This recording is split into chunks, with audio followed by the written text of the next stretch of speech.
À l'aube du 3e siècle de l'Hégire, à la fin du califat omeyyade, un jeune étudiant du nom de Wasil ibn Ata décide de se séparer de son professeur Al-Hassan al-Basri sur les questions relatives à l'islam. Sans même le savoir, Wasil venait de créer l'un des mouvements les plus destructeurs et les plus faux que l'islam ait pu porter. Ce mouvement, nommé Al-Mu'tazila, le mu'tazilisme, est issu d'une logique simple. Renier tous les textes religieux, que ce soit le Coran ou les hadiths, tant qu'ils ne sont pas considérés comme logiques et acceptables par la raison. Cette croyance est un véritable poison. Elle vient affirmer aux musulmans que tous les hadiths et tous les versets du Coran pourraient être faux s'ils ne sont pas logiques et qu'il est permis à n'importe qui parmi les musulmans de les critiquer et de les réfuter. Au début, cette croyance n'était pas beaucoup répandue dans le monde islamique. Mais petit à petit, au gré des accords politiques, cela arriva à persuader le calife al-Ma'moun que cette croyance était la bonne. Le danger avec cette croyance réside dans le fait qu'elle est perfide. En réalité, son objectif est simple: détacher les musulmans du Coran et de la Sunna, en les incitant plutôt à vivre comme ils le veulent. Comment un musulman peut-il rejeter un verset du Coran ou un hadith authentique? Eh ben, pour les Mu'tazila, c'est une chose normale.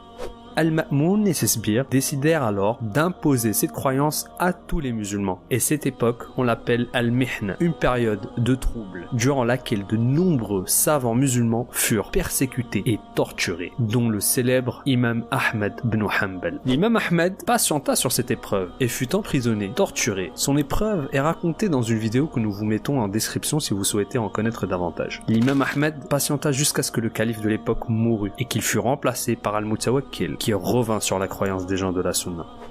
Depuis, ce mouvement de l'Mu'tazila n'a cessé d'être utilisé par les ennemis de l'islam pour combattre l'islam depuis l'intérieur. Le combattre en remettant en cause ses principaux piliers, qui sont les versets coraniques et les hadiths authentiques. À l'aube des jours que nous vivons, nous entendons souvent les hommes politiques et personnalités parler de réformer l'islam, de réinterpréter ses textes. Ces personnalités s'appuient souvent sur des imams autodéclarés ou des personnes qui s'apparentent à l'islam, mais qui au fond ne sont que des mu'tazilites modernes.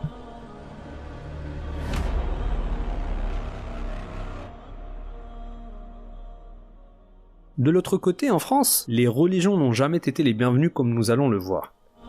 Le christianisme est la première religion en expansion massive en France officiellement. Et dès ses débuts, ses adeptes furent persécutés au point où ils devaient pratiquer secrètement. Lyon fut la première ville où la religion chrétienne s'est propagée et ses premiers disciples furent exécutés comme Irénée de Lyon, considéré comme le père de l'église française.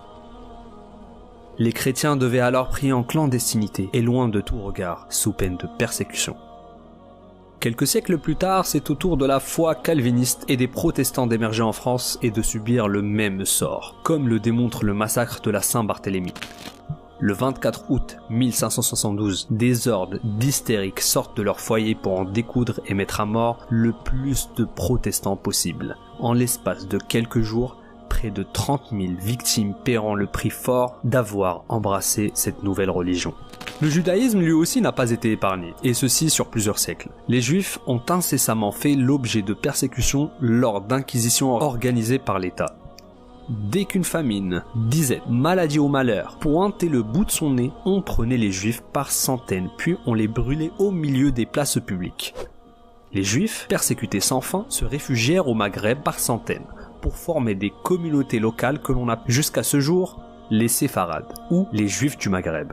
Les Juifs se sont installés dans les pays du Maghreb car ils savaient qu'en terre d'islam, la charia leur permettait de vivre en paix et de pratiquer leur religion sans jamais être inquiétés. Puis vint le tour de l'islam, cette religion nouvellement visible dans un pays qui justement n'aime pas voir les nouvelles religions. Cette religion venue d'ailleurs, importée par des populations qui de base sont venues ici seulement pour gagner leur pain et éduquer leurs enfants dignement. Au début, les premiers musulmans acceptèrent leur rang social inférieur. Ils courbaient l'échine et se résignaient à leurs conditions. Depuis, les choses ont changé et ces mêmes enfants de musulmans sont devenus les égaux des locaux. Ils parlent la même langue, sont tout aussi diplômés et prétendent aux mêmes ambitions que les autres. Et c'est là que les choses se corsent. Comme le dit l'adage, l'histoire ne se répète jamais, elle bégaye. Ce qui a été réservé comme accueil aux anciennes religions est en train d'arriver petit à petit à la religion musulmane et ses adeptes. Pour combattre l'avancée de cette religion monothéiste, les grands moyens ont été utilisés. Pour ce faire, il a été décidé de s'en mettre au cœur du problème, en démantelant de l'intérieur la religion. Comment? En remettant au goût du jour le mu'tazilisme, afin de créer des nouvelles générations de musulmans qui n'ont de l'islam que le nom.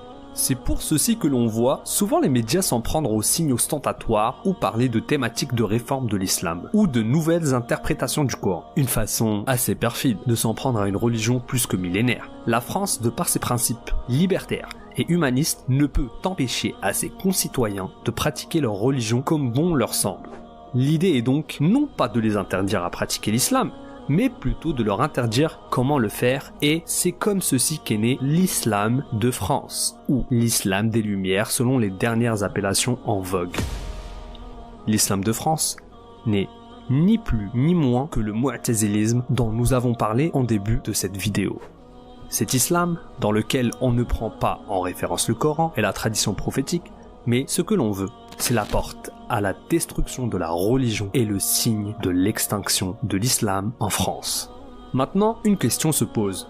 Comment pouvons-nous lutter contre cette vague islamophobe qui s'en prend à la religion musulmane?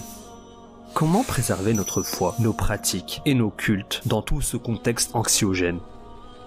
Cette question mérite à elle seule une analyse complète et une vidéo à part que nous vous présenterons prochainement, Inch'Allah. Pour ne pas la manquer, nous vous invitons vivement à vous abonner à notre chaîne YouTube. L'islam de France ne peut exister. C'est un non-sens. On ne peut pas pratiquer la religion musulmane en France d'une manière différente de ce qui peut se pratiquer dans les autres pays.